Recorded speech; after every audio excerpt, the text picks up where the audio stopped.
क्या हो अगर ऐश केचम पोकेमॉन एनिमे के अंदर वापस आ जाए पोकेमॉन होराइजन मेगा वोल्टेज के अंदर एंड फिर सफर करे लीको और रॉय के साथ। ये कहानी तुम्हें काफी ज्यादा अमेजिंग लग रही है, राइट? ऐसा ही होने वाला है क्योंकि पोकेमॉन एनिमे के अंदर हमें फाइनली पता चल चुका है कि ऐश केचम वापस आने वाला है, not as a trainer, not as a master, but as a real main character. And Liko और रॉय बनने वाले हैं हमारे side character. Welcome Pokemon fans, तुम्हारा स्वागत है पोकेमॉन की एक और नई वीडियो के अंदर। एंड आज की इस वीडियो में हम बात करने वाले हैं कि how Ash Ketchum will return in Pokemon anime. And 2025 के अंदर ही अब तुम्हें ऐश केचम वापस आते हुए देखने मिल सकता है। क्यों, मैं तुम्हें बताता हूँ। ये थियरी मैंने कैसे जैसे जुगाड़ की है, लोगों से जानी है, काफी सारे पोकी ट्यूबर से सुनी है एंड उसी के साथ अपना दिमाग लगाने के बाद, काफी ट्विटर के ऊपर देखने के बाद, काफी सारी वेबसाइट्स पे चेक करने के बाद finally I got an idea, I got an mystery, I got a theory जो कि बहुत अच्छे से बैठती है इस कहानी के ऊपर। तुम इमेजिन करो पोकेमॉन कंपनी का एक बेस्ट प्लान जो कि वो कैसे डिसाइड कर सकते हैं पोकेमॉन के अंदर ऐश को वापस लाकर, ऐश को वापस छीन कर।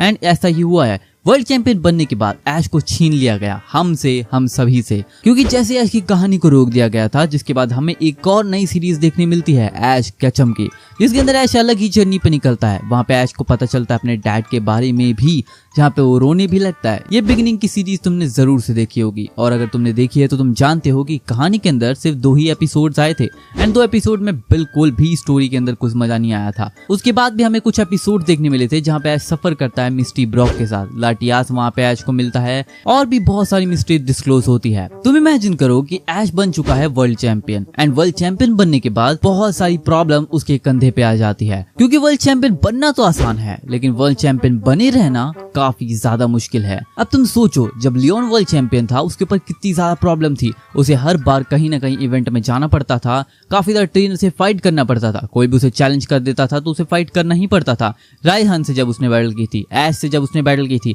चैलेंजर उसके लिए कभी नहीं रुकते थे। एंड ऐसा ही ऐश के साथ भी हो रहा है। ऐश को काफी सारे ट्रेनर्स, काफी सारे कंपेनियंस, काफी सारे अलग अलग लेवल के मास्टर्स आके ऐश से फाइट करना चाहते हैं, उससे बैटल करना चाहते हैं, उसको हराना चाहते हैं ताकि उसका टाइटल उससे छीन सके वर्ल्ड चैंपियन का।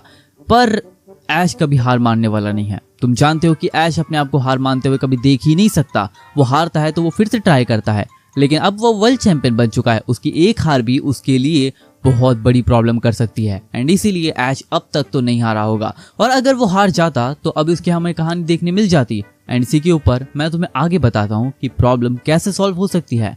ऐश केचम यहाँ पे वर्ल्ड चैंपियनशिप से लड़ाने के बाद लोगों से फाइट कर रहा है, बैटल कर रहा है, उनको हरा रहा है, काफी सारे इवेंट्स में जा रहा है, अलग अलग वर्ल्ड चैंपियनशिप्स में जा रहा है। एंड अब जैसे ही उसका टाइटल एंड होता है, अगर वो किसी से हार जाता है, इमेजिन करो कि टोबियस वहां पे एंट्री मार दे, इमेजिन करो कि वहां पे स्ट्रॉन्गेस्ट ट्रेनर एंट्री मार दे जो कि ऐश से भी ज्यादा ताकतवर हो एंड वो ऐश को हरा देता है। अब ऐश के पास कोई चारा नहीं है, उसका वर्ल्ड चैंपियनशिप का टाइटल तो उसने ले लिया, जो बंदा उसको हराता है मे बी रेड ही आ जाए सीरीज के अंदर, कुछ भी हो सकता है कहानी के अंदर, मैं नहीं बता रहा।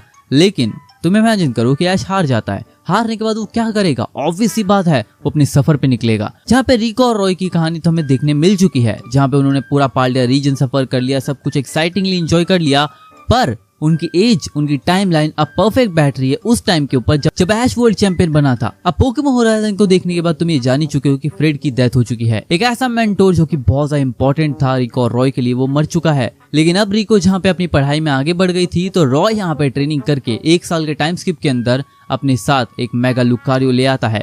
एंड इससे बेस्ट टाइम कुछ नहीं हो सकता जब ऐश भी वहां पे एंट्री मारता है एंड जिसके बाद अपने मेगा लुकारियो की मदद से रॉय के लुकारियो को ट्रेनिंग दे, उनको फाइट करवाए एंड इसी के साथ उनके साथ एक सफर पे निकले।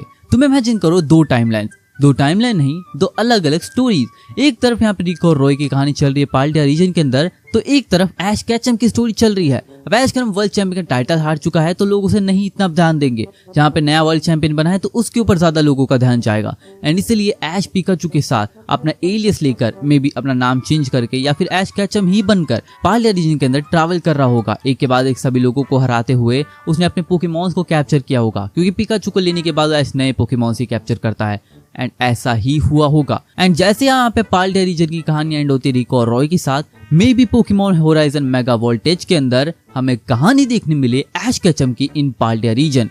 ये थ्योरी बिल्कुल ही सटीक बैठती है। जैसे जैसे मैंने यहाँ पे थियरीज और सारी चीजों को कंबाइन किया है कलेक्टिवली, तो ये मेरे को ऐसा लगता है कि ऐसा हो सकता है। बट तुम्हारे ओपिनियन इस चीज के ऊपर क्या है? क्या ऐसा हो सकता है? क्या ऐश केचम इस तरीके से वापस आ सकता है? क्योंकि पोकेमोन कंपनी भी एक तरीका आजमाना चाहती होंगी। क्या हम न्यू एमसी मेन कैरेक्टर्स को लाकर कहानी को आगे बढ़ा सकते हैं? एंड जब उन्हें पता चला कि भाई नहीं, ऐश के बिना तो व्यूज आने भी डाउन हो चुके हैं। अब ये तो हम भी जानते हैं, हम सब पोकी ट्यूबर्स भी जानते हैं कि भाई व्यूज जो डाउन हुए हैं जब से ऐश गया है, दैट वॉज क्रेजी। तो इसीलिए ऐश को आना इज इम्पोर्टेंट। एंड अगर वो ऐश वापस नहीं लाया जाता तो पोकेमोन कंपनी शट डाउन हो जाएगी। मैं मजाक नहीं कर रहा, लिटरली।